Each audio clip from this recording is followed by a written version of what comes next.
Najboljši slovenski biatlonec je na tekmi svetovnega pokala v Ruhpoldingu sprva s 4. mestom in nato še z 2. nakazal, da se je po obdobju nenehnih zdravstvenih težav vrnil v boj za najvišja mesta. Zdaj zaenkrat zdravje drži in upam, da bo vse šlo lepo tekoče do olimpijskih iger.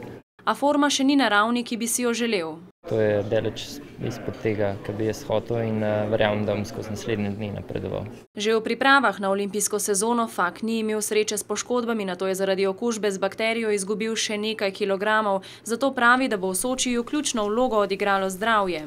Za Soči, kot smo že rekli, lov na medaljo, ker zelo težko je napovedovati kolajne, ampak bomo naredili vse, kar je v naši moči, da bomo zdravi prišli tam, pol je pa vse možno. Na največjem dogodku sezone si želi skupnega uspeha slovenskih športnikov. Jaz bi bil vesel, če bi se vsi skupaj vrnili vsak svojo kolajno in da bi imeli en ogromen party tukaj v Ljubljani. Pred Sočijem biatlonce čaka še ena postaja, tekma svetovnega pokala v italijanski Anterselvi.